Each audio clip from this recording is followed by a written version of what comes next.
I gave up energy drinks and soda. I'm done. What? This is day one of What? it. This is day one. This is day one? Yeah. Was that because of me? It was. It was? You got on me enough, and every day I was having them, and I was like, you know what, I'm done with them. Good for you. I got water. Way to go. Peer pressured your ass into that one.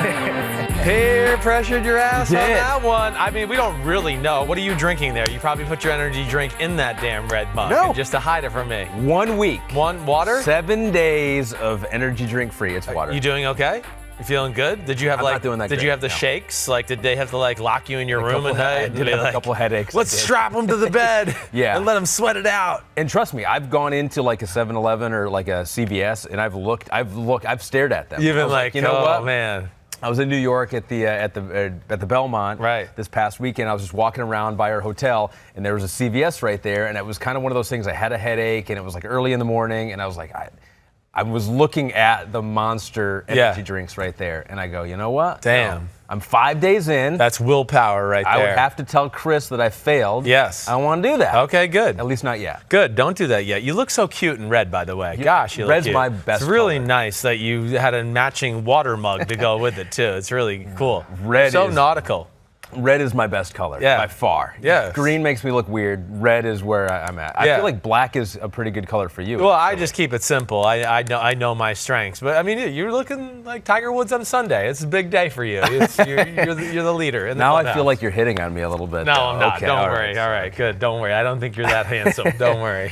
Okay, what do you want to talk about today? We got lots to talk about. I mean, I feel all right, we're going to hit the quarterback countdown. We know we're going there. Hey, we've Cam Newton's going to unveil a new quarterback or a new throwing motion, okay? He changed his throwing motion. He changed it. We saw a little bit. I saw a few throws just warming up on Twitter, so I don't have a good feel for it yet. He was kind of just doing some warm-up drills. Yeah. But tomorrow, that'll be something to look at if you do follow me. You know, I'm going to try to Chris Simms quarterback school Cam Newton's old motion and see if I can pick out a few things from the new motion that jump out to me. Okay. I love Cam Newton, and of course, I think he's one of the best quarterbacks in football, so that'll be good. I mean, I think we have to start with the NBA Finals last night, okay? I mean, that was an amazing game.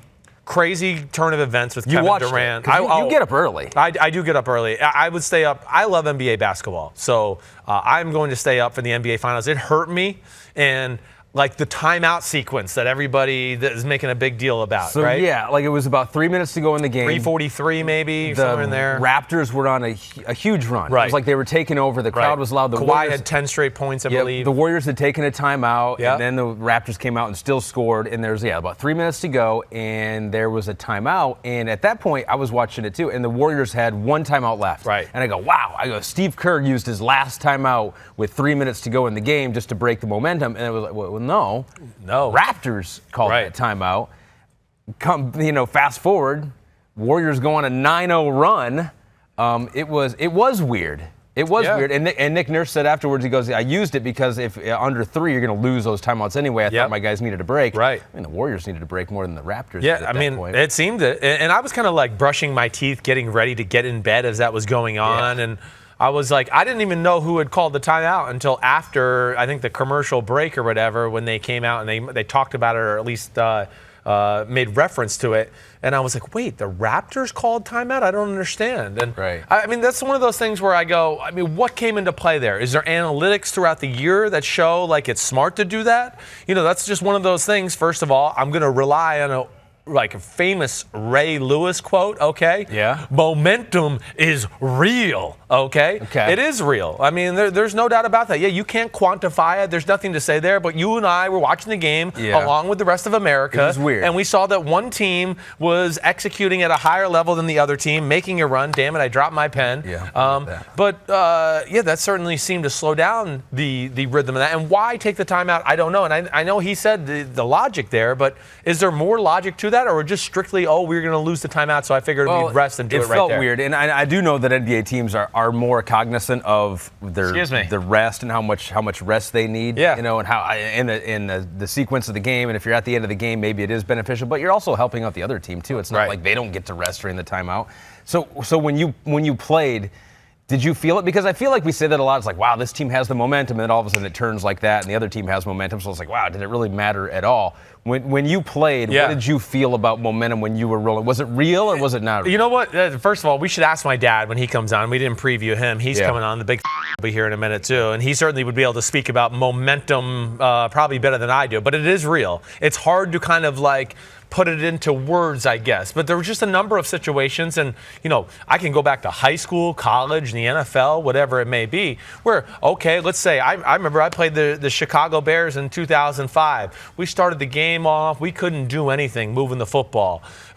Then there was fourth quarter. We started to change things up. We called a few different plays, and all of a sudden, like, damn, Bears can't stop us. Here we go. Yeah. Everything's working. We got them going. You know, you just start to, everybody laser-like focus in certain situations where something, okay, we're in trouble here. We got to really execute at our highest level or we're done. And at those moments, sometimes it all comes together to where you start to go, holy cow, we're dominating the game with everything we're doing. It's hard to really quantify what it is, but it feeds into its emotional energy. Yeah. It's a mentality, and then it's just a feeling you get to go, oh my gosh, we're unstoppable right now, and we're on a run. And did you feel like if the other team called a timeout or slowed it down, that could disrupt your momentum? It can disrupt it, yes, definitely. I think it's less in football than in basketball. Sure, I think so too, I think there was things like that where you might be on a drive and you're going down the field and defense is a little confused. They call a timeout and you're going,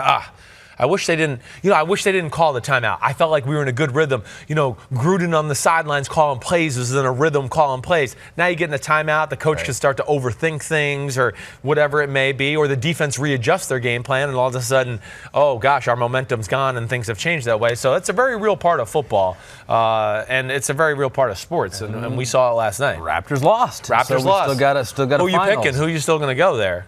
I don't pick against the Warriors. You don't? I saw them up close and personal for 5-6 years, and so I don't pick against them. I mean, Klay Thompson is unbelievable. Mm-hmm. He can make. It seems like every big game he steps up. He did it against OKC when they were down 3-1 in that one series. I got Warriors. Who do you got? I'm going to the Raptors. I'm going to stay with them. Oh, I am. I'm going to stay with them, especially with KD being out now, which was an amazing moment as well. And not amazing because it's good, just a horrible moment. It's one of the best players in the NBA. Yeah. Really, to me, that's like the championship heart, though, the Warriors showed. That was one of the more amazing things to me. When you lose a guy like Kevin Durant, it can deflate your football team. You go, it's not our year. This is not our year. Right. It's We're not cursed. our time. It's not going to happen. And the fact that they continue to fight and then pull that one out, I think just tells you that they are a special team, and that's why they are the Golden State Warriors. Okay, I want to ask you about something. All right, fine. That I saw on social media. Gosh, it's probably so intelligent then. It's very intelligent comments from a lot of people with perfect punctuation and great grammar. Good. Yeah, so you're going to be surprised. Right.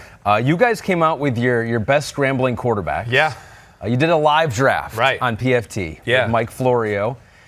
Here, we're showing it to the YouTube audience. I totally flustered him and dominated him, too. Because it does look like you dominated him. Yeah, I mean, I have Wilson, Mahomes, and Rodgers. Game over. And he has Mitchell Trubisky, Kyler Murray, and Deshaun Watson. Right. Good quarterbacks. Good quarterbacks. One has no NFL experience. Right. But hey, listen, I want to start right there with that because I saw comments like that. Oh, how can you take Kyler Murray? He hasn't played it down in the NFL. Listen, there's one thing I know Kyler Murray's going to be able to do this year. He's going to be one of the best scrambling quarterbacks in football. I mean, again, this is a guy that was a better runner in college than Russell Wilson or Aaron Rodgers or Patrick Mahomes or Deshaun Watson, who are on that list. And yes, it might not be as good as it was in Oklahoma, but I can promise you that he's going to be able to run around and scramble as good as anybody we've ever seen in the sport. Stop with that like we've never seen him in the NFL do it before. No, I've seen enough football. We've all seen enough football to go. The guy that was the fastest guy on the field in the Final Four game against Alabama, he's still going to be really damn fast in the NFL and be hard to catch. So here's what I want to know. Did Lamar Jackson retire? No. Is that what? So did he retire? And no. Is that why he's not in this? No. I like your question. I know where you're trying to challenge me there. He's a good scrambler.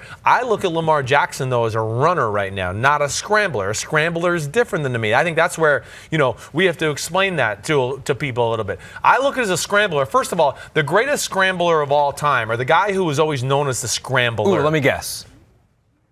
Steve Young. No. That's a pretty good one, It is a right? good one. He's definitely in that all-time list. Yes, definitely. But I think Fran Tarkenton is the guy who made it like a thing. Sure. And he was a scrambler not because he scrambled around and then tucked the ball and ran down the field for positive yardage. No, he was a scrambler because he stayed behind the line of scrimmage, made people miss extended plays, and then threw bombs all over the field with his right arm. And to me, that's what a scrambler is. A scrambler is not a runner necessarily. So, like, to me, Cam Newton, as awesome as he is, and I love Cam Newton. Anybody who's ever listened to my podcast, I'll tell you, I always defend him. I don't look at him as a scrambler. He's a runner. He's a runner. When he wants to throw, he is a pocket passer. I'm going to stand there, and you can hit me, and I'm Superman, and it doesn't matter. Right. Now, that's different than Watson or Mahomes or Rodgers, who, dance around the pocket, move around the pocket, look for the first thing to get outside of the pocket, because that's when they know they're the most dangerous to make those plays that are off schedule that way. I mean, if you look at the statistics with Patrick Mahomes last year when he left the pocket, they're through the roof.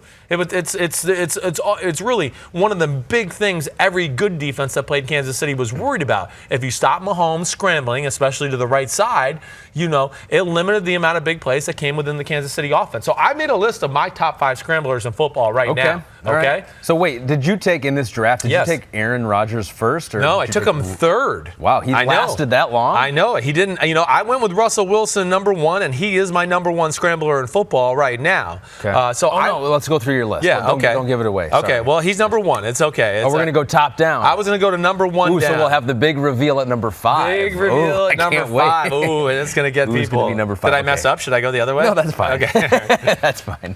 Russell Wilson will be my number 1 scrambler in football. I mean, Russell Wilson's made more magic happen, scrambling around, making throws, whatever it is. I mean, he's been the magic man ever since he came into the NFL. Russell Wilson's one of the few guys on this list that actually could probably be on the scrambling list and be on the running list. That's what I was going to say. Yes. I know he's a runner, too. Yes, he is. And early on in his career, he was more of a runner. I feel like now he's more of a scrambler. Early on in his career, you were out there on the West Coast. It was a lot of read option stuff. It was a little bit more quarterback design run game. Yep. Now it's drop back to pass. If something comes about running the ball, take off Russell. So Russell's my number 1. Okay. Number 2 is, Aaron Rodgers. Okay. Yeah. I mean, Aaron Rodgers is going to go down as one of the greatest, backyard gunslinger, scramble, buy more time, highlight throws, quarterbacks maybe in the history of football. Yeah. I mean, you look at a lot of the great plays in the history of his career, and even over the last few years, they're scrambling. It's, him playing the Dallas Cowboys in the divisional playoff game, scrambling to the left, stopping, getting ready to set up the throw. Oh, somebody's coming. Scrambling again to the left on the same play, and then throwing a 40-yard laser down the field to Jared Cook, who's falling out of bounds on the run as he's running to his left. So I look at that as, yes, Aaron Rodgers, so elusive, and not always necessarily just absolutely in a full-out sprint running around. A lot of Aaron Rodgers scrambling is, ducking and diving in the pocket and making people – that's scrambling to me. So that's number 2. You know who's like the anti-scrambler? Who's that? I was just thinking of Ben Roethlisberger. He just like stands there, but it's like they can't tackle him. No, that's why he's a little bit like Cam Newton that way, where he just get off me and roll and throw. Stationary, but still is the same result. He was. Now, early on in his career, though, he was a little scrambler. Now, it wasn't a scrambler to he got out of the pocket. He kind of just ran around the pocket like a Tasmanian devil, you know what I mean? A little bit like that way, where I want to get up and actually demonstrate it, but I won't do it. Okay, fine, I'll get up. We'll zoom out. Yeah, you can zoom out there, but this is like, you want, go ahead, get on the jib, you jib, okay? But that's one of the things everyone's scrambling right now. Here's Russell Wilson. Ben Roethlisberger. It's pat, and then he would be, and that was his scrambling there. And then then the throw. But it was kind of within the pocket. It was like a big man scramble. Yep. But yes, now he doesn't do that as much. And now he stands there, he puts his feet in the ground. You're right. And he's like the opposite of that, where he just goes. Well, because he's in a walking boot usually. So you can't scramble he's been banged up a lot. You can't scramble in a walking boot. Good job on the jib there. Very good. We sent our crew scrambling during your top 5 scrambling quarterbacks currently playing. So that's number 1 and 2. Number 1 and 2. You took Patrick Mahomes ahead of Aaron Rodgers. I had to reassess. Okay. I did. Very on brand brand for you, questioning your. I know, but I do it with all honesty. I took Mahomes in the draft yesterday because he was on there, and I thought Florio was definitely going to take him. So it was more of a take and going, I'm going to take him away from him right now. Good call. I had a feeling he would go that way. Is he number 3 on your list? He's number 3 on my list, Patrick Mahomes. And it's really close. Right now, in this point of his career, maybe he could have been number 2. I kind of went back and forth between him and Rodgers. But again, let's think about the great plays from Patrick Mahomes from the past season. You can do them right off the top of your head right now. Yeah. Okay, AFC Championship game. Remember at the end of the game, he runs to the right, he throws that unbelievable ball down the sidelines to Ware or Damian Williams. You know, the play against the 49ers where he whirly birds all around the field, then gets on a full sprint to the right and throws a touchdown pass in the back of the end zone. The 4th and 9. The no-look pass was a scramble, right? Yeah. He was kind of nothing's there, running up in the pocket. Oh, bam, there's somebody across. The 4th and 9 in that same game against the Baltimore Ravens, scrambles out to the right, right? Throws a bomb across his field to the left. How about the Chargers game on Thursday Night Football where he's running out on the right, he's on the right sideline, and someone is holding his jersey, pulling him down, and he throws a no-look touchdown pass into the back of the end zone. So, you know, it's very close between Rodgers and Mahomes there as far as making things happen. Honestly, hearing you describe, I would put him number 1. You think he's number 1? I think he's number 1. Maybe it's not enough of a sample size. We've seen more from maybe Russell that's Wilson. where I'm chicking out of. But you're right. I think it's very close. These 3 are special, and I think I gave like Wilson and Rodgers the advantage. And I'm okay to somebody to tell me wrong, and I appreciate you telling me wrong. So that's the top 3. But there's like a tier. That's like the elite tier. That's so nitpicky with those 3 right there. Now the next guy. So you got all 3 at the top. I mean, you crushed Mike in the draft. It wasn't even funny. Like, was he trying or not? Was he not trying? I don't know. It's just, sometimes smart minds just prevail in such a way that you can't deny it. My number 4, though, I'm going with his last pick. Okay. I'm going to go with Deshaun Watson. I like that. Deshaun Watson is an unbelievable scrambler. Now, he's not as dangerous as the 3 we've mentioned as far as scrambling and then maybe the big throw off of it yet. He's still dangerous. That's why he's on the list. He's still amazing that way. But I feel like he's a little bit more of a scrambler who looks to run a hair before the other 3 guys. What the other 3 guys are scrambling, hoping to throw it. Okay, nothing's open. I'm going to run. Where Watson, I feel like, he scrambles. Is somebody open? No. I'm going to look to run, and I'm just going to look to run until somebody stops me, and then I might look back up and try to find the pass. But some of that is because he can. He can. Right? I mean, Deshaun Watson can rip off a 50-yard. That's why he gets a lot of sacks, too, sometimes, because he goes, I have broken these 4 tackles before, so I'm going to try one more time. And, oh, damn, they got me this time, and I lost 8 yards on a sack. But that's, the gift and the curse. You got to get a little give and take for some of the greatness that he brings to the table that way. Yep. So he's number 4. Now, number 5 is a tough one. Ooh. It's a tough one. I'm glad we led up to 5. Yeah, I know, because this is the drama. Okay, and I'll of course, Cam Newton was in this conversation. Yeah. Lamar Jackson, I thought about him. Okay. Trubisky is a phenomenal scrambler. Okay. Josh Allen. You've met Josh Allen. I know. Josh Allen is incredible. Carson Wentz is a very good scrambler. Mitchell Racine goes, where is your man crush, Josh Allen? I know. This is a really, really tough one here. I know. And I love Josh Allen. And he showed phenomenal scrambling ability. And as you just mentioned, Ty Easton. How does Carson Wentz not make it? There you go. Carson Wentz is amazing. I know it. When you really watch a highlight tape or watch Carson Wentz film, you'll start to go, damn, he moves a lot. Damn, he makes a lot of plays that way. But, honestly, though, here it is. I'm going with Kyler Murray. Wow. If you made me I don't care. If you made me rank the 5 best scramblers in football, I know I'm going on a limb. I'm on the plank there. But I've seen enough to go, no, this is going to be special this year. I didn't need to see Michael Vick do it in a game in the NFL for me to go, Right. I wonder the way he ran around the Florida State defense, if he'll be able to do that in the NFL. Yeah. Oh, wait, guess what? He could. So, there's some things I don't need to see to know that he's going to be good at it. And we have instant reaction from Unknown Flight. You mean Asshole Pete, who's a producer? Go ahead. Unknown Flight. No, we have a comment. Our instant reaction. Unknown Flight on Instagram, I believe. Yes. How you put Murray on there? He ain't even played SMH, that's shake my head. Yes. He hasn't even played a preseason game yet. You know NFL faster than college. Come on now, Chris, be real. Okay, that doesn't. So yes, first of all, he doesn't realize that Mike Florio picked Kyler Murray. I know, but now you have, though, don't you? Understand the facts before you start attacking me. Let's get your facts in line before you start worrying about my facts, okay? Yeah. And yes, okay, he might not rip off 70-yard runs consistently like he did in college football. But again, I mean, stop with this whole, like, I was pretty sure LeBron James was going to be good when he came to the NBA. I didn't need to go like, I wonder if it's going to work. Yeah. I'm not sure if this guy who's 6'8" and the greatest athlete we might have ever seen could make it happen in the NFL. Same with the Michael Vick. I didn't need Patrick Mahomes to play for me to go, oh, he's better than, 30 or 40 quarterbacks in football. Like, there's certain things you see, and Kyler Murray's running is...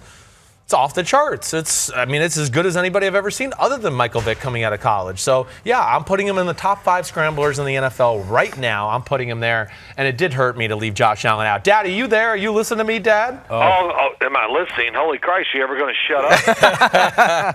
I mean, wait, first off, and who says Kyler Murray shouldn't be on the list? We're reacting. Unknown flight from Instagram said that he should not be on the list. People have problems. Okay, there. Well, whoever it is, I don't know what to say. Just I'll be kind. Just be quiet. Don't make a comment because you don't know what you're talking about. Well, yeah, it's just. By the way, you went way out on a limb taking Kyler Murray. That is, come on. Of course he's going to be one of the top scramblers in the NFL. He has elite quickness and elite speed. Oh my gosh, what does that mean? Oh no, he's going to be running and moving, and we're going to see tons of plays like that. And he is absolutely, right now, before he ever takes a snap, he's going to be one of the top 5 scrambling quarterbacks in the NFL. To me, Josh Allen is a runner. Okay. Ooh, okay. He runs. Carson Wentz now, he's a scrambler. That's so somebody I thought about putting him at number 5 instead of Murray. Carson is a side-to-side move, duck, this and that. Right. Josh Allen is stand there. There it is. I'm just going to run as fast as I can, and here we go. So you put him in the list of Cam Newton. I'll get right there. But I get Cam Newton. See, I didn't put Cam Newton on this because I look at he's a runner, right? He's a runner. Okay, good. Runner. Glad we see that the same way. Well, the thing, your list, I think I looked at it. I think you're all over it. Not going to argue anything. Oh. My time. Well, no. Who said all? Was that you? Well, he wants to recap the list. I wanted you to argue. I wanted you to closely. I paid that a close attention to what Christopher said. All right. So the top 5 scramblers in football. I did want to spark a family and the top 3, I think, are. Go ahead. List them for me. They're legitimate, conversations. I'm not saying I'm definitely right, but Russell Wilson's number 1. I made Rodgers 2. I made Mahomes 3. I made Watson 4, and I made Kyler Murray 5. Okay, wait. Who was 3 and 4? You talked too fast. Oh, sorry. It's Mahomes is 3. Deshaun Watson is 4. Right. And then I had Kyler Murray 5. I like all that, and I would say the only argument I have, Rodgers is great at moving. I wouldn't call him a great scrambler. Ooh, okay. Interesting. Okay. He's more Tom Brady than he is Russell Wilson. Okay. He moves to throw. He doesn't move and take off and reverse field and do all this as much as these other guys you're talking about. Sure. Okay. When I look at Mahomes, I can see Mahomes will run one way, stop and turn and reverse field and reverse back again. He's not afraid. And the same with Watson. Kyler Murray's going to do the same thing. And, of course, we've seen Russell Wilson do it many, many times. I don't see that when I see Aaron Rodgers. Okay. Now, a guy that I call a great scrambler, way ahead of his time, and I know you have, and both of you, Roger Staubach, Roger the Dodger. I mean, it was incredible. Nobody in pro football was making those kind of moves and doing it but him. Fran Tarkenton, yes, he did it too, but Roger did it. He was big, powerful, and had a rocket arm. Right. And that kind of put him in a different category. And, I had the pleasure, well, it wasn't a pleasure, of playing against him my rookie year. And he made one of those comebacks. We got him down 2 scores, and 5 minutes ago, boom, boom, boom, touchdown. I miss a third down throw. They get it back, boom, boom, touchdown. We win. Right. And they win, I should say. And I got to see it in person. Even when he was older, he could still move around.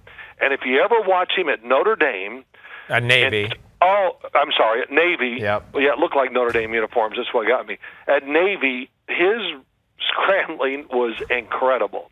So I look at guys like that, and I don't put Rodgers in that scrambling category like I would the other guy. Okay, yeah, see, this is good. I'm glad we're having this conversation. Learned, you know what? Scrambling is in the eye of the beholder. It is a little bit because, yeah, I've said, I kind of said the dancing around the pocket to the extent of where Rodgers does it is enough of a scrambling to me. But you're right. I mean, it's a good discussion either way. And honestly, Ahmed here, when I went through my first three guys, he does think Mahomes is the number one guy because of what you just said. And he thought that my case, just listening to me talk, I think he thought that I explained Mahomes as the number one scrambler as well, the way I talked about it. So maybe I am wrong either way.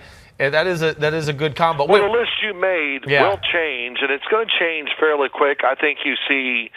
Not that Russell Wilson's slowing down much, but he has definitely slowed down the scrambling, not as much. Right. And he's not as dynamic now, excuse me, running around as he was many years ago. Right. So that happens to everybody. And look, as time goes on, he'll just become a better pocket thrower and move around even more, which I think he does. I really noticed it last year more than ever, that he just moves to throw now. Yes. He's not looking to move and pick up 20 yards or whatever. He did it, of course, last year, but nothing like where he did in the past. Yeah, right. Like early in his career, I said this to Ahmed too, that he was more of a runner. Now he is more of a scrambler. I mean, early on in the career, I felt like it was read options and some quarterback design run plays. And when he did... The big thing is, Christopher and Ahmed, what he did, Russell early in his career would give the first receiver a quick look, and then his next to look at the rush. Yeah. Right, and then he made, he's got such great feel. He felt no, he's looking at him. Yeah. That's why he moved. Right. John Elway, why was he great at getting out of the pocket a lot? Well, because John Elway, if there was a great rush on the other side, would kind of give it a look, and he's watching those, and he's going to make that move by time and then make the throw. Right. So there's a little difference there, but, man, there's some good movers. I heard you talking this morning about all that stuff. It was great. I think about it, and I know you talk about mechanics, and Ahmed, I work with a lot of high school, college, and even some pro quarterbacks. And I'm telling you, I spend minimum 50% of the time after they get a little few fundamentals down the way we want you to throw it, is running right, looking left, and just spinning and ripping it across the field.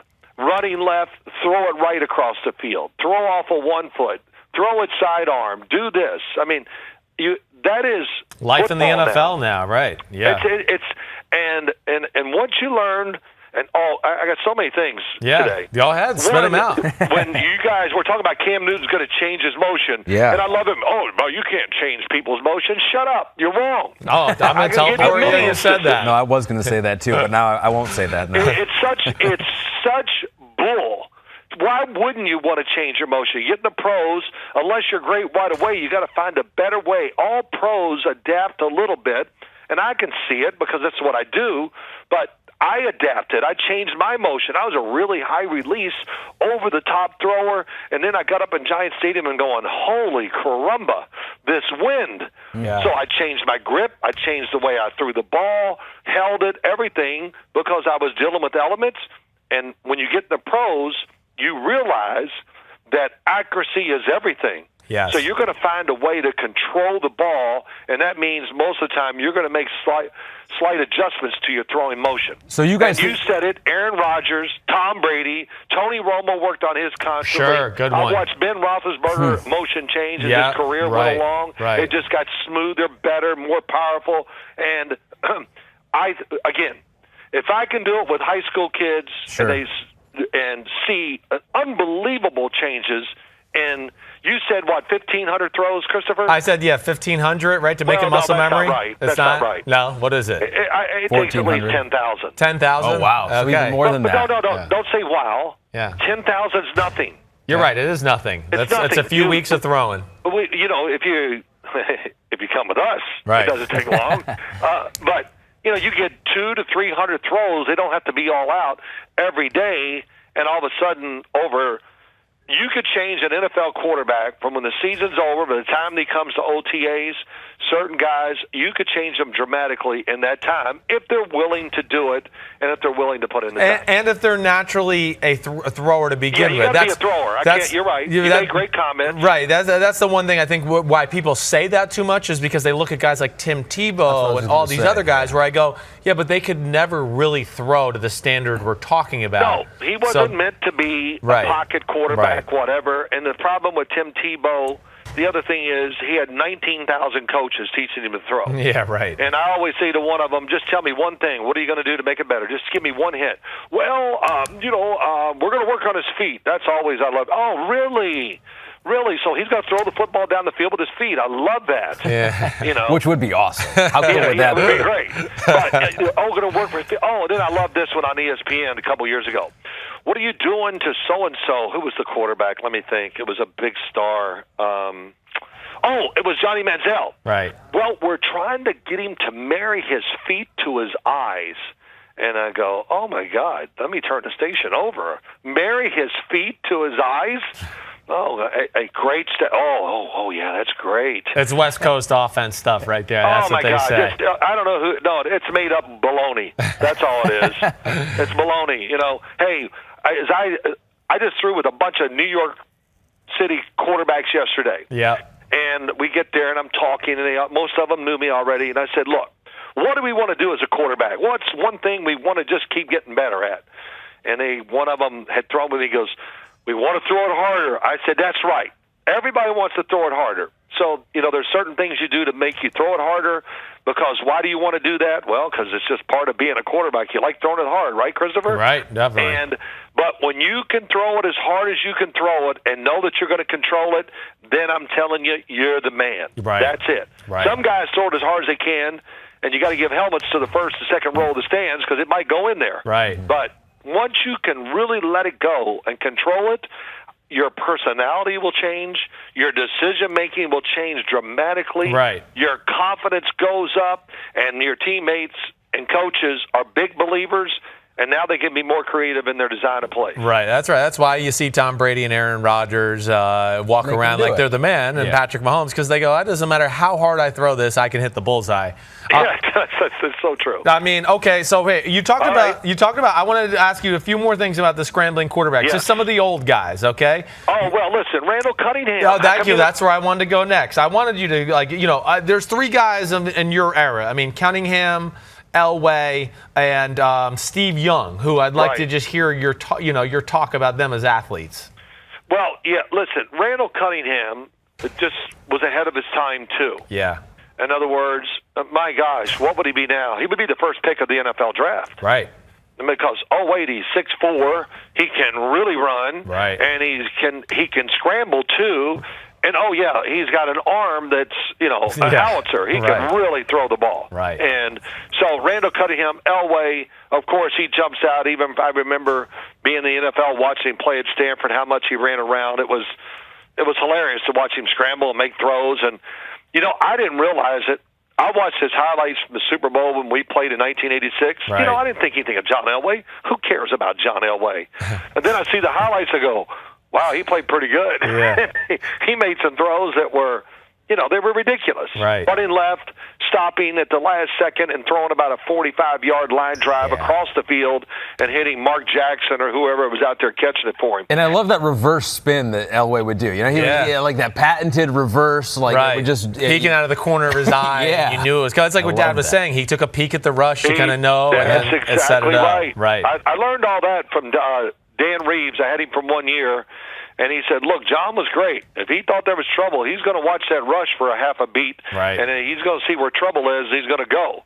And, it's really, it was a great thing. He taught me a lot about stuff like what he taught Elway. Certain situations, this and that. Go ahead and look at the guy just for a half a beat before you do your read because you have time as a quarterback and watch who's rushing, how many numbers they had. They were kind of ahead of their time in some of that stuff. A guy that comes to mind, I won't call him a scrambler. Yeah. Really old school, didn't have a great career, but he was Tim Tebow personified, except he was bigger and faster than Tebow and can throw it harder. Huh. He threw it so hard, it's one of the reasons why he couldn't make it as a pro quarterback, I think. Bobby Douglas. Yeah. Do y'all remember Bobby Douglas? Of course I do. I've seen highlights and things like that, sure. I mean, Bobby Douglas would break fingers every practice. And he could really, really run. I'm going to say he was about 6'4". And we had a running back coach by the name of Bob Lord when I came into the Giants, and he was in Chicago before that. And I asked him about Bobby Douglas, and he goes, look, he'll never be a good quarterback, but I'll tell you what, I've never seen a guy throw a football like him in my whole life. and he goes, run? Oh, my gosh, he would run anybody over. So I'll tell you another good runner. Terry Bradshaw could really run, too. I know he could. I had a feeling you might bring up his name. But was he a scrambler, though? I don't think he was a scrambler. No, but probably not. Yeah. He could have been if it just was in a part of, if they let him play freer, and if he came up in today's world, he would be a scrambler. Terry Bradshaw had great feet. He was a legit 4'5". I mean, this is back before people were even training for it. I mean, look, his javelin high school record just got broken a few years ago. I know. Yeah, right. So, I mean, you always talk about athletes ahead of their time. Terry Bradshaw was. My God, look at him in a uniform. He looks like if he changed the pads and didn't have that little tiny face mask, you'd think he had to be an edge rusher. Right. Yeah. And of course, I've found out many times being around him, when he punches you, you're like, holy Christ.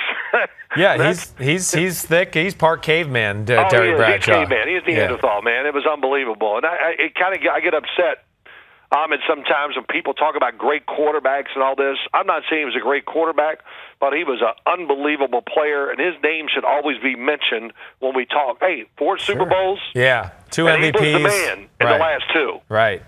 No doubt about it. We don't mention him enough in the top quarterbacks of all time. And you said something the other day is so true. He played in a system that was tough. In other words, run, Terry, throw the ball. Right. And so it was not quarterback friendly even for those times, but because he was such a great athlete, they had so many great players, they could still win doing it that way. All right, last guy, and we're going to let you go. Well, I got to straighten you out a few things, but go ahead. Okay, fine, good. Please do. Michael Vick, scrambler or runner? Yeah, you've mentioned Michael Vick a couple times, and I feel like he was more of a runner for most of his career. I think he's probably more of a runner, too. I mean, I remember a few moments where he, gave me 7 heart attacks on the sideline. I mean, I would take him on my team regardless. But you're right. On 3rd and 20, when I played against Michael Vick, I was more scared of him, making, he's either going to throw a bomb or some, howitzer down the field, and if it wasn't there, he was going to tuck the ball and outrun everybody for 21 yards to get the 3rd and 20. So I guess he is more of a runner in my eyes. Well,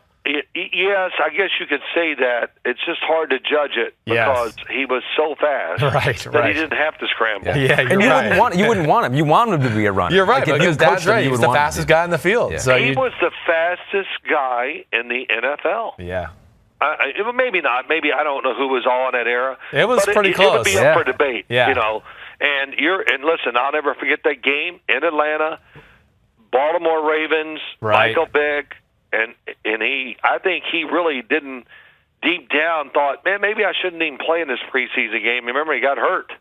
Right. I think that was the game he got hurt. It was. He was backed up in his own end zone, and he got pressure, and his foot got stuck underneath somebody, and he broke his ankle. The Ravens had only one thing in mind that night. They were going to get Michael Vick. Right. Because, sometimes you get too much publicity, especially back then, before they think guys hated it, and they wanted to, shut you down. Right. Couple things.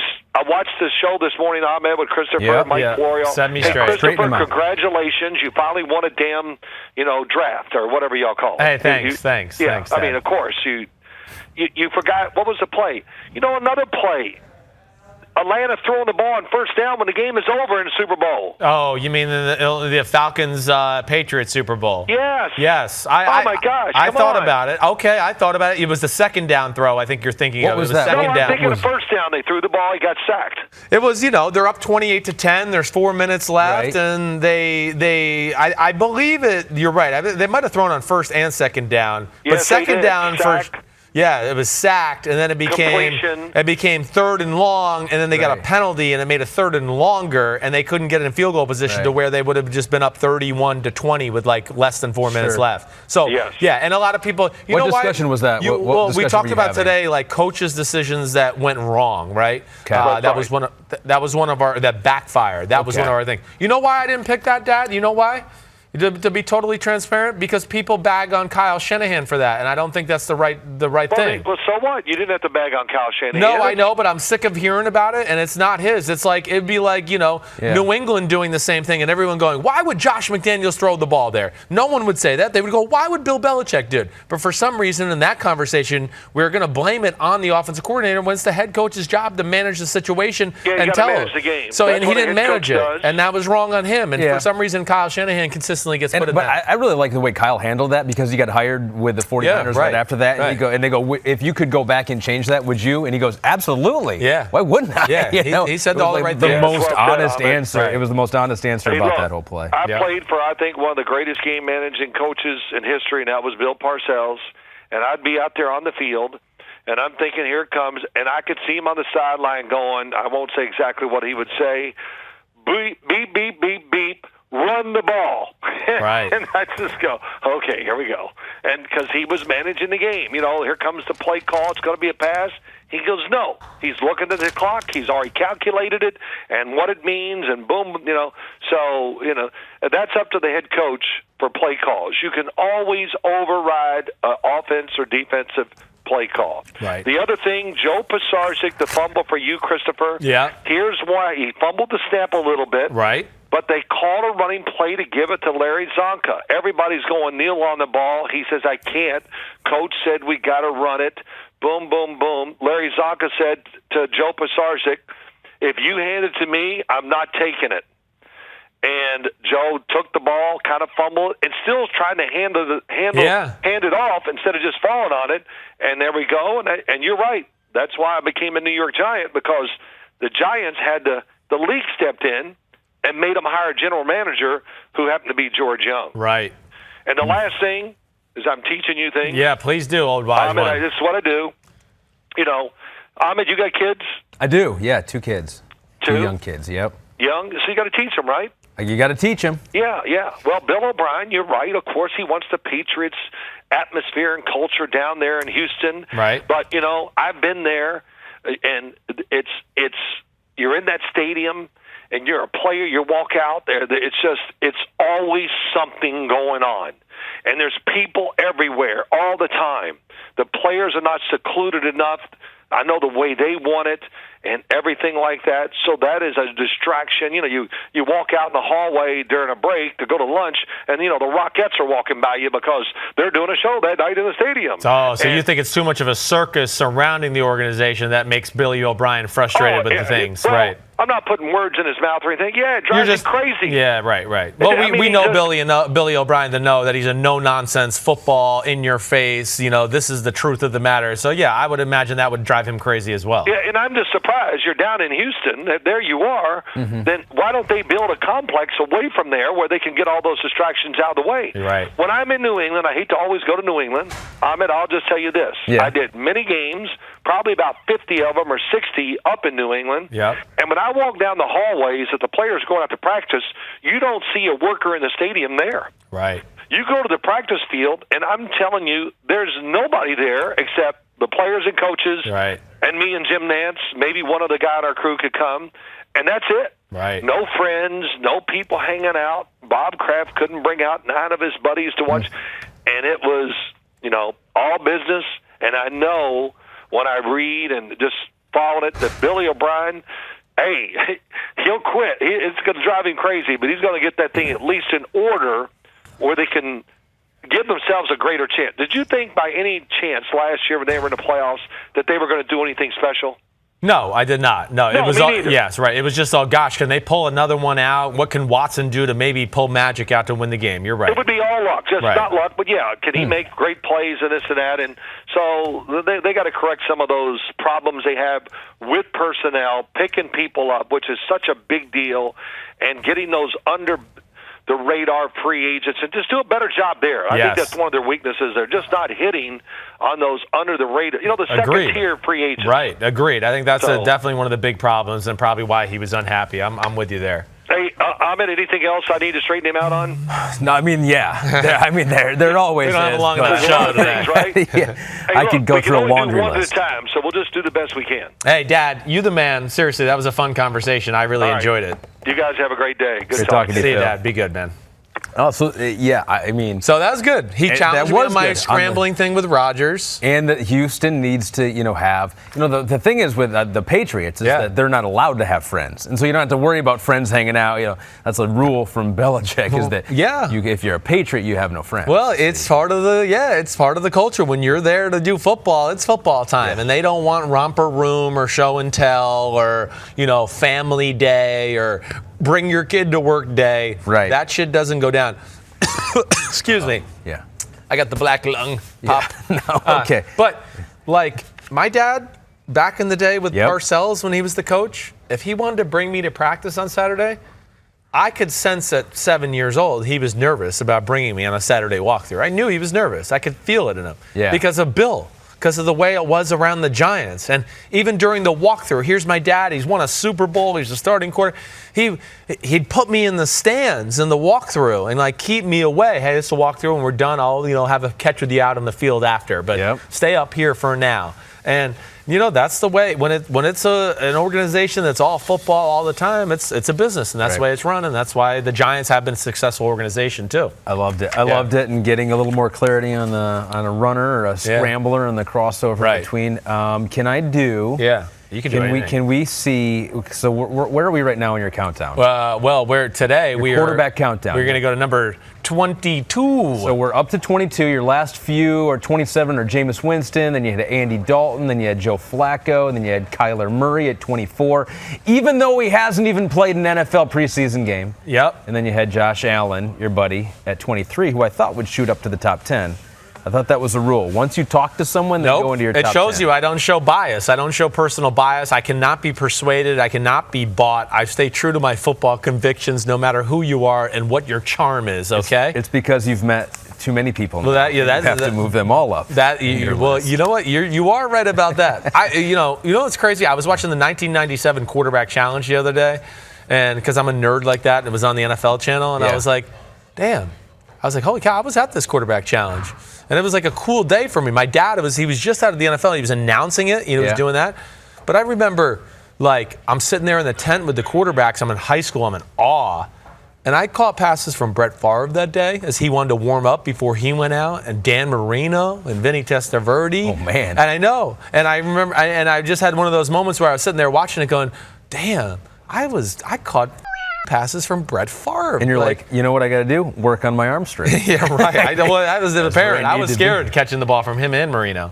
So can we do a few more? Okay, so number 22 on your list of Chris Simms top 40 quarterbacks currently playing or soon to play in the NFL is Sam Darnold. New York Jets. Yeah, I mean, come on. I'm pumped about Sam Darnold. Everything about him.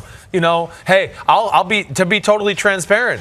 In the 2018 draft, I had him as the 5th quarterback out of the 5 that were drafted in the first round. I was wrong. I'll say that right now. He's definitely better than Lamar Jackson, for sure, 100%.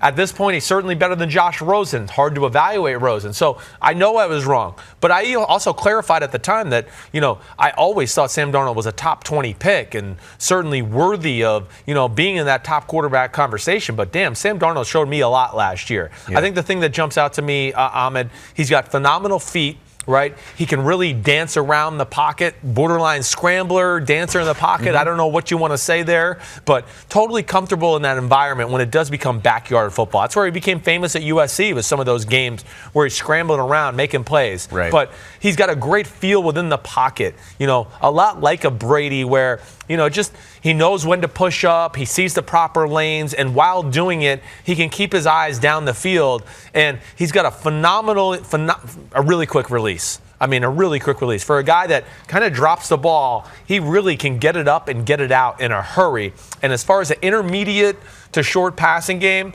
he's off the charts good. Yeah. I mean, I mean, again, we talked about the speed of the release, which is part of that throw, the intermediate and short passing game. But, I mean, accuracy in those type of moments. The accuracy when the feet are cockeyed and he looks like he's playing defense in an NBA basketball game, but yet he could throw the ball 15 yards over the middle of the field and put it on the screws and throw a perfect spiral. I mean, those are the things I looked at. He's got a natural quarterback feel to him.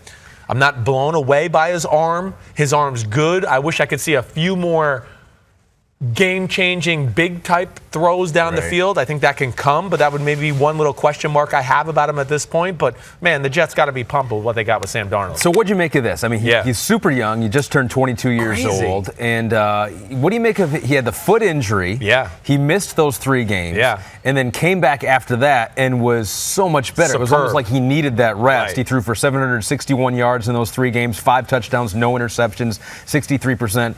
His, the second to last game versus Green Bay, it was 341 yards, 3 touchdowns. I mean, it's like he came back a different guy. Different guy. Yeah. It's a good question by you. We saw it with Josh Allen, who was my 23rd quarterback. He had the same kind of thing. Got injured, came back, and was like a different guy. Did they need that? You think they need just to take a step back in that rookie season? It does. Your rookie year is a long year. That's the first thing I'll say in defending any of these rookies because, Ahmed, think about it. You go from a bowl game to training for the combine to your pro day to, oh, my gosh, I just got drafted, and then you're right into the offseason. So you don't really have an offseason as a rookie. It's mentally exhausting. It's physically exhausting. And, hey, you're learning a lot. And I think sometimes when things like that happen, like with a Sam Darnold, he got a chance to kind of reassess himself, take a deep breath. Why am I making this so hard? He gets to watch a guy like McCown out there on the field, gets to see how he kind of manages the game, what he does, and it can make you reassess your own play and make you more comfortable mentally the next time you go out there to kind of remind yourself, like, wait, this isn't that hard. I just saw Josh McCown, who's not as talented as me, do some good things. I can do that, and I think I can do them better. And you're right, man. He was just through the roof good at the end of the year with big-time throws, scrambling, managing situations. It was fun to watch. It's got to give him so much confidence, too. He's got new weapons in Le'Veon Bell and Jamison Crowder.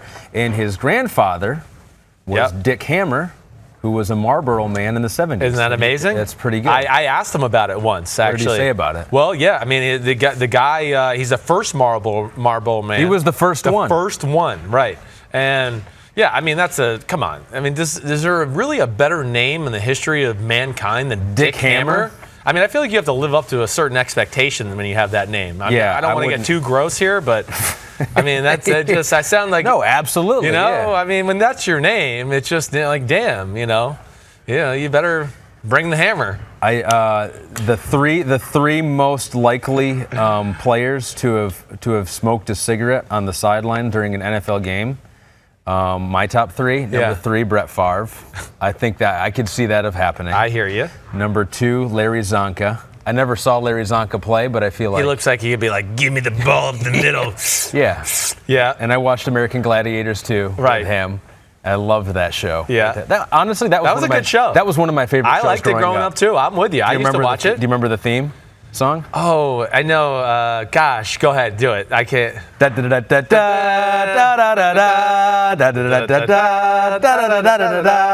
And they had all of the different. I don't even remember the names of them, like the Ice and Malibu. Yeah, that's right. Storm, Thunder. I loved that show with Mike Adamle too. Yeah. And number 1, the most likely to have smoked a cigarette on the sidelines during an NFL game, Ryan Fitzpatrick. Right. I think I actually saw it. I think I did see it last year. Yeah. So I just went through there. Our producer Pete says that there's a photo of Len Dawson back in those days. Yeah. During Super Bowl I. Right. Halftime of Super Bowl I. To recharge, you had to recharge. Okay. That is Sam Darnold. Can you imagine doing that? Doing a cigarette? Smoking cigs in the halftime of a game? Damn, that'd be hilarious. But what do we do now? My dad was a part of the era where it was just ending. Like early on in his career, he'll tell you there were some guys in the locker room on defense that smoked cigarettes at halftime. But then it just was at the end of that era where people started to go, wait, let's work out and be healthy. Well, smoking was like seen as healthy. Yeah, I guess it was like giving them energy. Yeah, that's what it was. Like, what do we do now? That 50 years from now, they'll be like, what idiots were we? We put an electronic device up to our head for hours a day. of course we're going to have brain problems. I'm talking about the phone. Oh, That's yeah, what I'm saying. okay. Like, what do we do I now? drink energy drinks with chemicals, and what a dumb idea that is. Let's not drink all those chemicals all the time. That was so like last week. Yeah, thank you. Okay, that's Sam Darnold. I want to do another one because I know this guy. Yeah. The most attractive quarterback on your list at number 21. Oh, Jimmy GQ. Jimmy Garoppolo. Number one in looks?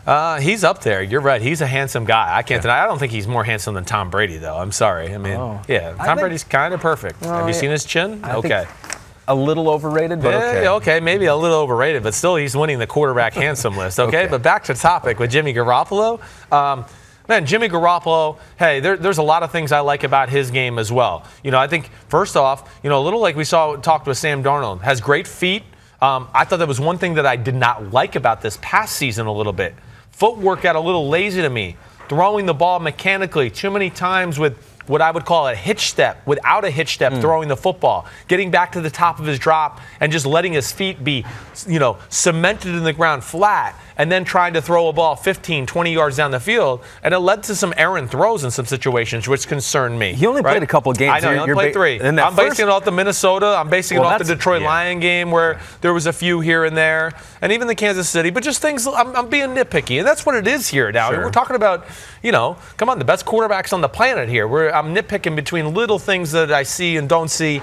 Now, and he wasn't good in that first game. I mean, Minnesota is one of the elite defenses in the NFL. Yes, but he missed some plays that were there to be had. It was, probably the worst game he's had as a pro. We haven't seen him in a lot of pressure situations yet. He came in for Tom Brady. We know New England's amazing at, orchestrating game plans and things to make life easy in a young quarterback. They did very well. Let's not forget they won the next week with Jacoby Brissett, right, after Garoppolo got hurt.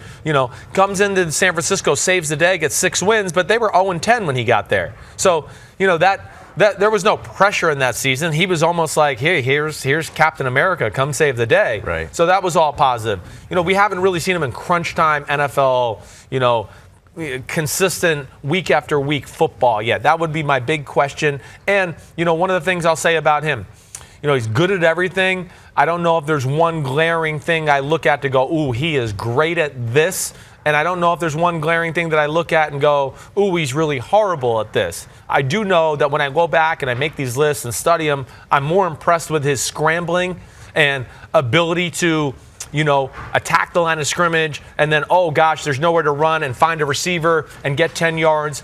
I'm really impressed with his ability when people are around him to kind of just flick the ball, because he can get the ball out of his hand in a quick way too. And put the ball into a hole or a window, Ahmed, where the receiver's not there yet, but he can see him coming there, and he's about to get hit, and he's got a great feel to just put it right in the right spot to where, okay, when the ball gets there, the receiver will be there. And that's anticipation and just having a great hand and eye feel for the position in general. But this is a big year for him.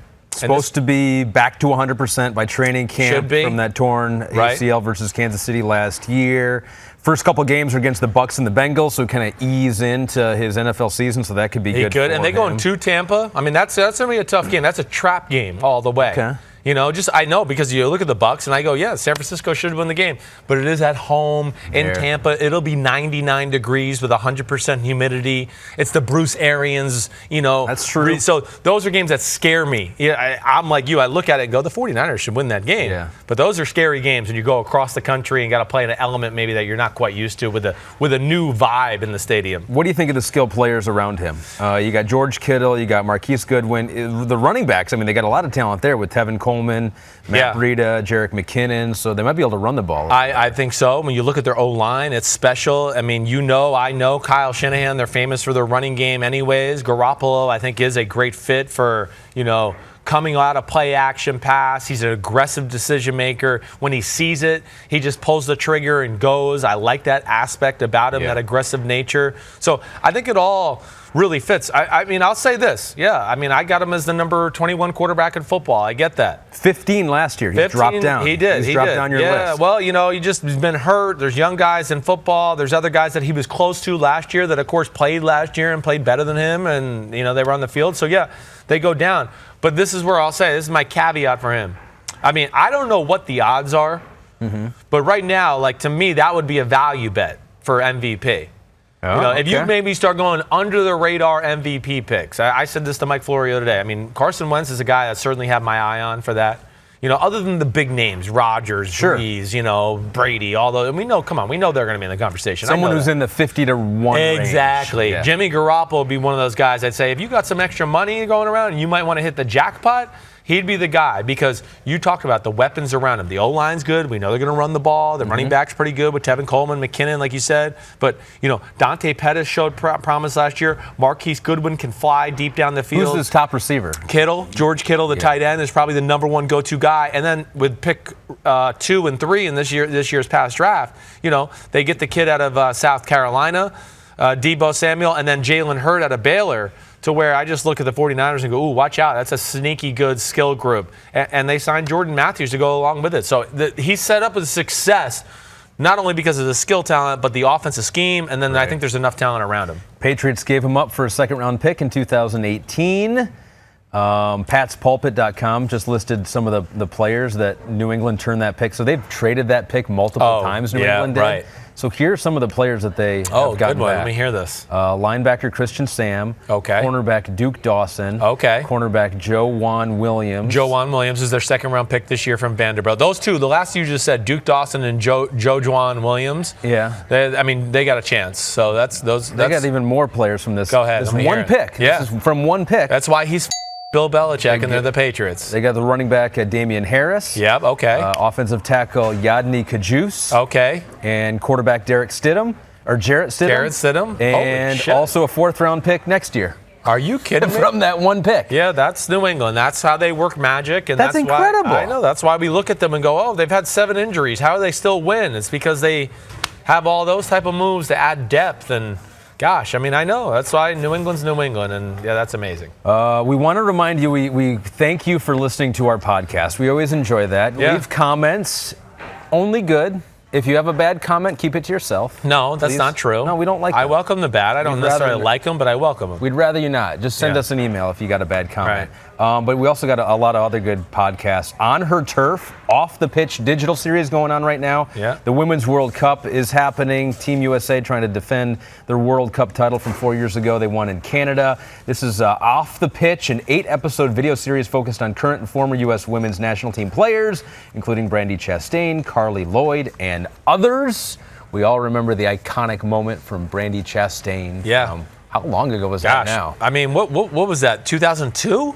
No, that was 98, 99. What the hell year was that? 20 years ago? It was somewhere around there. I believe I was in Austin, Texas for my freshman year at 20 Texas. years ago. It was 1999. Yeah, it was 99. 20 years ago.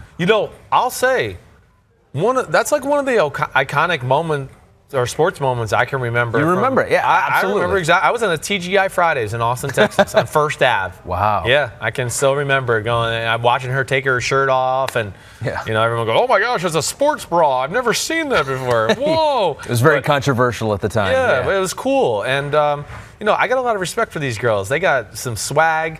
It's got to be a great honor to wear the country. I've always wanted to feel like what that power is, to play for a country. It's so much more powerful than playing for a club, a team, whatever it may be. Awesome to watch. And these are some baller athletes. And come on, U.S. women's soccer, we dominate. So let's continue the domination. Team USA starting today, 3 p.m. Eastern. May have already happened depending on when you're watching or listening to this. It's all on Telemundo. You can follow it all there. And you can also follow the digital series at On Her Turf on Instagram. Number 20. Can we do a couple more?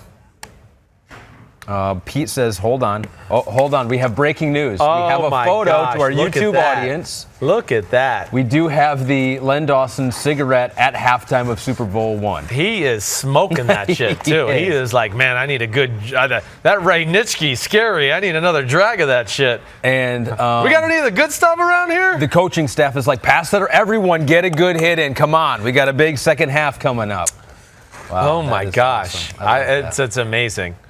That happened. That actually happened back in the day. Yeah. Him and Kenny Stabler. I mean, he's another one that was famous for smoking cigs. Number 20. Number 20. In your top 40. The halfway point. Yep. Is Mitchell Trubisky, Chicago Bears. Okay. Mitchell Trubisky Another guy that we, scrambler, runner. I don't know what you want to talk about him as right now. I think he's more of a runner. I think you could certainly talk about him as one of the best running quarterbacks in football. I mean, when he tucks it and goes, I'm going to run, he is a real threat to gain big-time yards. I mean, hey, just go back and watch the New England Patriots game from last year. Watch some of the runs he made in that game. There's a few other games as well. Trubisky, okay, is the throwing perfect? No, it's not. Are there a few, completions left on the field on a weekly basis? Okay, yes, there are. Okay, it's year 2. Okay, so let's not go crazy here. He just led a team that was 12-4 to the, NFC playoffs. And in the biggest drive of the year, he made some big throws. In the biggest game of the year, he made big throws all game long. He played phenomenal against the Philadelphia Eagles. And everyone wants to jump on Trubisky for reasons that are not Mitchell Trubisky's fault. I really believe a lot of the hate that's thrown out towards him, and I have to defend him in Chicago all the time, is all because Deshaun Watson and Patrick Mahomes were drafted after him. Yep. So he can't. That's not his fault. That's Ryan Pace's fault. So stop blaming Mitchell Trubisky. You can win a Super Bowl with Trubisky. Yes, we got to clean up the accuracy. I get that. But there's other things. He has a big-time arm. He's got a very strong arm. I mean, he can throw it through the wind in Chicago, and we don't even talk about it. But yet when, other quarterbacks like Jared Goff and everybody else go in there, we go, oh, wait, wind's a problem. No, he's got a strong enough arm to not be affected by that. Got a pretty quick release. Let's take into account it was his second year in the NFL and his second system he had to learn. Totally new coaching staff in his second year. Totally new offense around him, not only scheme-wise, but players around him too, Ahmed. I mean, year 1, it was a disaster, some of the guys they had on the field with him. There was no chance for him to survive, so you can't evaluate him off that. I see plenty of good here. I think he will take the proper steps. He was a pleasant surprise last year. He's a much better football player than people give him credit for. And the thing I want to just, hey, when he wasn't in the games this year and Chase Daniel was the quarterback who knew the system, and I think the system in Chicago is a little overrated, they stunk. I mean, Chase Daniel stunk on Thanksgiving. They stunk in New York when they lost to the Giants here in New York and Eli Manning and company. So, Mitchell Trubisky, he bailed that offense out a number of times during the year with his athleticism to be able to make things happen in the run game or scrambling around too. And I think people don't take note of that all the time. He made a big jump last year because I think after 2017, people are thinking, okay, he is bordering on bust territory. Yeah, he has a year that is similar. So I'm going to go through some of his numbers. The jump from 2017 to 2018. He made 12 starts in 2017 and then 14 starts in 2018. So similar starts. His completion percentage went up from 59% to 67%. Okay. His yards per attempt went up from 6.1 to 7.4. There you go. His touchdowns went up from 7 to 24. Wow. Huge jump there. His interceptions did go up from 7 to 12. Okay. A few more of those. But his quarterback rating went from 77.5 to 95.4. And most importantly, his Simms ranking went up from 24th to 20th now. Right. Yeah. So he has, I think, you look at those, you hear those numbers, you're like, wow, that's a significant improvement from one year to the next. That's to me where we're borderline on being haters in the world right now with Mitchell Trubisky. I mean, when you talk about, 3,200 yards throwing, 24 touchdowns, 12 interceptions. Like you said, 95.4 rating, okay? Yep. What were his rushing statistics? Do you have that? I don't have them on my page. That's all right. I can get them real quick. But then, He quadrupled them. No, I just made that up. But they're still better. Oh, hold on. Pete's getting that. 248 yards to 421 Okay, last so year. 420 yards rushing, okay? He did all those things, and we hate on him.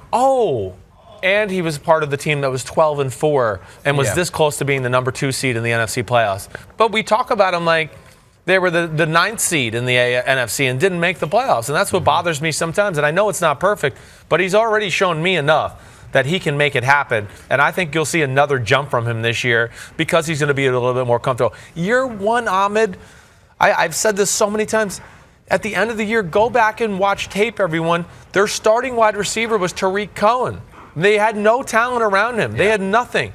They would start Jordan Howard at tailback, have a fullback in the game, have a tight end, Tariq Cohen at Z receiver, and whoever was healthy that week at X receiver. And people expected great results, and I'm going to just say that's not realistic. You're piling on at that point. So I'm a Trubisky defender that way. And he's a good beer chugger. We saw the response to Aaron Rodgers. He can chug a beer way better. Way better than Aaron Rodgers. He fits, I mean, I like his personality. I mean, he shows a little, dressing up. Remember he went from Mitch to Mitchell, right? Well, he wants to be known as Mitchell. Yeah. But remember, he wore like the Mike Ditka uniform to like one of the games. He dressed up as Ditka on Halloween. I don't like wore the Bears sweater, had the mustache. I mean, I think he's got a cool little attitude about him that people in Chicago should gravitate towards. And Jim McMahon recently kind of stuck up for him and said he was a good dude. And said, if you play hard and win, they'll love you forever. And so he plays hard and he's winning so far. So let's keep it going. So far, so good. Yeah. I want to do one more. Yeah. Number 19. Number 19. He played in the Super Bowl. It is Tom Brady. People probably are like, you probably would put Tom Brady there. Jared Goff is number 19. I know. And a lot of people are going to go, oh, that's way too low. Okay. It's not way too low on my list. When we start getting done, and I'll talk and defend the quarterbacks that are in front of him. There's a lot of things I like with Jared Goff. There really is. I thought, again, I hold big-time quarterbacks to the standard a little bit of like, you got to be able to do some things outside of the system from time to time. The system can't give you the plays. I'm not going to sit here and go, oh, here's 40 passes in a row where the first guy he looked at was open and he got a completion. I'm going to go, oh, my gosh, you're amazing, a quarterback. You just look at a guy and he's open and you throw it to him. I don't know. It's so amazing. I don't give credit to that. Yes, I give some credit to that. But what are you going to do in those moments when that guy's not open? And then now number two's not open. When you're the number one pick of the draft or the franchise quarterback, I expect you to make some plays outside of that realm to go, oh, nothing was there, coach, but coach, I bailed you out because I'm that good with my arm, with my legs, whatever it may be. Goff showed that a little bit last year. There was glimpses of that where I didn't see any glimpses of that in 2017. But there was moments, whether it was the Vikings game, the Chiefs game, the Saints game in the NFC Championship game, where I said, ooh, okay, I like this. He was making plays, right. What do you want to say? You want to say anything else? All right, so here's what I'll say the negative, okay? I don't think Super Bowl. Well, the Super Bowl was not good. The whole end of the season was not good, other than the Saints game in the Dome, okay? I mean, really the last 5, 6, 7 weeks of the year were a little underwhelming. There's a reason we're sitting here talking about Jared Goff, too, as far as contract extension with the Rams, and the Rams telling us Wentz deal doesn't affect them. I don't think they're totally set on Goff yet. If they were totally set on him, they'd be going, let's get the deal done. I can promise you the Kansas City Chiefs are going to be getting a deal done with Patrick Mahomes at some point next year, as soon as the season's over. So they're sold. So I don't think they're totally sold on Goff yet. But Goff is not enough of a dead-eye thrower yet. He misses, a little like I said with Trubisky, he misses too many slam dunk completions for my likings as well, like the deep post in the Super Bowl where Brandon Cooks was in the back of the end zone wide open. He tries to throw it and put something on it. He loses control of the ball and throws a wobbler, right? Has a little bit of a long motion that way to where the ball can sometimes fall apart on him that way to where, he's just not as a pure or as a gifted thrower as some of the other guys. He's a pretty good athlete, but for 2019 quarterbacks, he's really average athlete. If he came out maybe my year in the draft, I mean, this is how much the league has changed. He would be looked at and people go, man, he's a pretty good athlete for quarterback. But the threshold for athlete at quarterback now, as you have seen, this is Mahomes, it's Watson, it's Lamar Jackson, it's Josh Allen. It's going to become the standard. You have to, right? The day of just a wooden Indian pocket passer, that's done with. So I think those are, some of my, there's good, but some of my concerns. But at this point I still say he benefits very much from the system and the talent around him before I bump him up too much farther than that. It is really going to be interesting to see what they do with him because, Carson Wentz has the same agent that Jared Goff does, and Wentz did just get that 4-year, $128 million deal. And, they can pick up his 5th-year option next year. Well, listen, and his camp is going to have, arguments against that Carson Wentz deal. They're going to go, oh, well, I mean, my quarterback's been in the playoffs twice. He brought the team to the Super Bowl. Doesn't have the injury history. Doesn't have the injury history. But then the Rams can defend it and go, yeah, but your quarterback's never seriously been in the MVP conversation like Carson Wentz. And Carson Wentz was going to win the MVP if he doesn't tear his ACL in Week 14 in the 2017 season. I think he was the leader in the clubhouse by far. So, those are the things. He's still really good. People think I hate Jared Goff because it sounded like you hated on him a little bit, right? Did it? Did it sound like it? There was more negative than positive. Okay, sure. Well, there's still positive. I guess, okay, that's fine. All right, so that makes me self-assess I don't want to be that guy. That's just it almost all sounds negative. like you like Mitchell better than you like Jared Goff. Well, I feel like the perception around them is totally opposite. So that's where I kind of probably fight it. It's Trubisky's horrible, Goff is amazing. And why? Just because the one team wins and then it just looks sexy that way? I get it. I don't want to be a hater on Jared Goff. I think Mitchell Trubisky has more of a high-end ceiling than Jared Goff. So maybe that's where I get into that too. You would bet more on Mitchell Trubisky getting into the top 10 than you would Jared Goff. I think I would at this point right now. And again, I don't want to be negative that way, and that doesn't mean you can't still win with Jared Goff because he's already proven you can win that way. But I don't know if he can make as many, game-changing plays, with his pure physical talent as some of the quarterbacks we'll see here that are in front of him. That's really the thing that I doubt. And then, the big-time throws and the consistency of some of the throws, it's got to improve a little bit. Grew up in Northern California, huge Warriors fans, been tweeting about it all, playoffs. Cool. I always wonder what that's like as a player. Because he's in L.A. Yeah. L.A. and the Bay Area have huge rivalry. Right. It's Laker country, Clippers country, and then you see your starting quarterback in L.A. tweeting about the Warriors. Yeah, no, I know. It's iffy. When you were a Buck, did you feel pressure to root for the Tampa Bay Rays, even though you're a huge Yankee fan? I did a little bit. I made it known that I was a huge Yankee fan. I really did. That's weird. You love the Yankees. I know, I do. And I really was into trying to support the team in the area, too. Like, I really was. At that time, Joe Madden was the skipper for the Rays, so they were fun to watch. I really respected their game. They were good then, right? They were starting to go on the up and up, and I'm going, man, this is cool. But yeah, I was loyal to the Yankees, but I made it known that I was paying attention to the Rays and like them, and I would go to Tampa Bay Lightning games. So you have to dance a fine line there a little bit. Yeah, because people will take it personal. They think well, you don't like our city, you're not going to root for them, and it's no. I just grew up somewhere else, and this is where I was raised, and I love this team, and he seems loyal to the Warriors. Because I get that too. Growing up in Michigan, it's weird, and there was a lot of time where Larry Brown, the coach of the Pistons, would wear a Tigers hat. And so it was cool. It felt like they were all rooting for each other. Right. But you're right. You didn't grow up there. You got your other allegiances, and that makes it tough. Okay, so 19. So I sound like a hater with Goff. Okay. A little bit, but I get what you're saying, though, where you feel like the perception of him is that he's great, number one pick, and finally is showing his true potential. Right. Pump the brakes. Yeah, I mean, there's a lot of good. There's a lot of good. But again, yes, I'm not going to put him in the top 10 quarterback conversation or anywhere quite there yet. I hope he proves me. I know there's a lot of things to like about the person and the player, but that's really realistically where I kind of see him stacking up with the rest of the league. I've made you talk enough today, but I do want to talk about Game 7, the NHL Stanley Cup Final. Yeah, it's coming up tomorrow on Wednesday. Huge. I mean, Game 7s in any sport are big, but I feel like in hockey, in a Stanley Cup Final, it's just like, and if it goes to overtime, the world will cease to exist. Yeah, like we won't have a Thursday. The world will just end because you can't handle it. So in honor of Game 7. Let's do a little trivia here. You ready? Okay, I like this. Go ahead. The most recent 3 quarterbacks, this is going back to 2013, who have thrown 7 touchdowns in a game. Can you name the most recent quarterbacks to throw 7 touchdowns in a game? Don't look it up on the internet. No, I'm not. I'm just looking at teams. I'm pulling up the teams just so I can brainstorm quarterbacks. All right, so since 2013, Peyton Manning is one of them. Yeah, that's correct. 2013, September 5th. Do you know the team he did it against?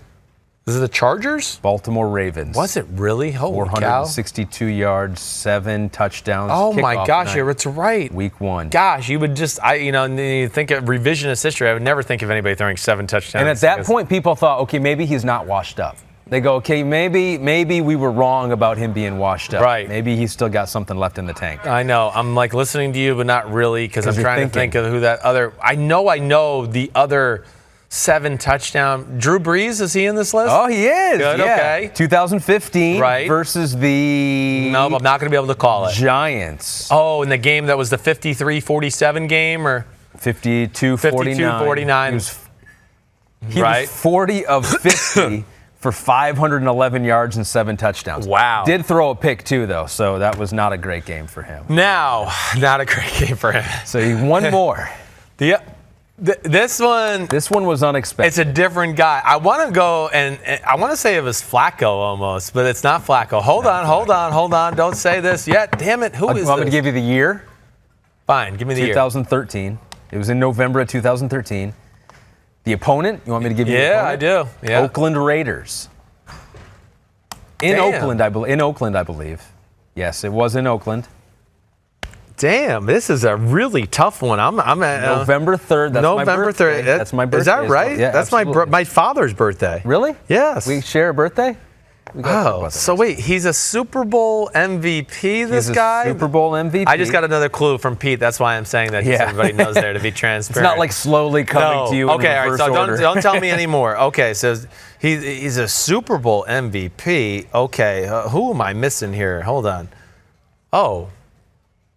Am I missing? It's not Aaron Rodgers. Nope. He was 22 of 28, which is pretty incredible, for 406 yards, 7 touchdowns, no interceptions.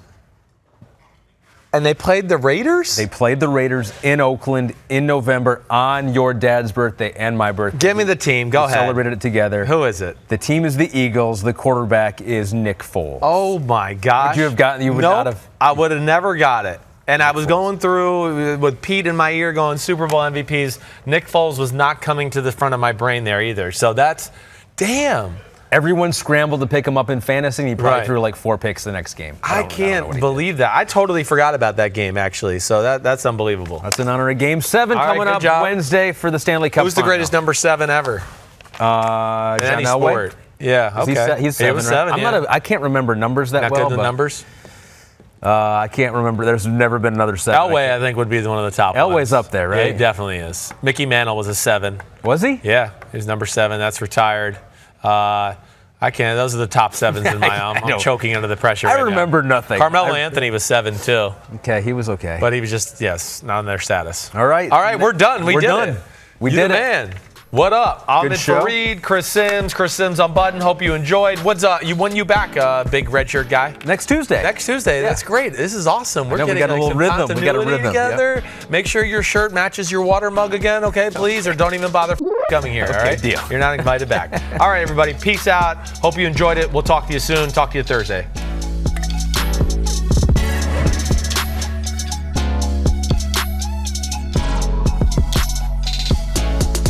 Yo, what's up? Come on, man. Subscribe on YouTube to Chris Simms Unbuttoned Podcast. I need you. Please hit the subscribe button, please.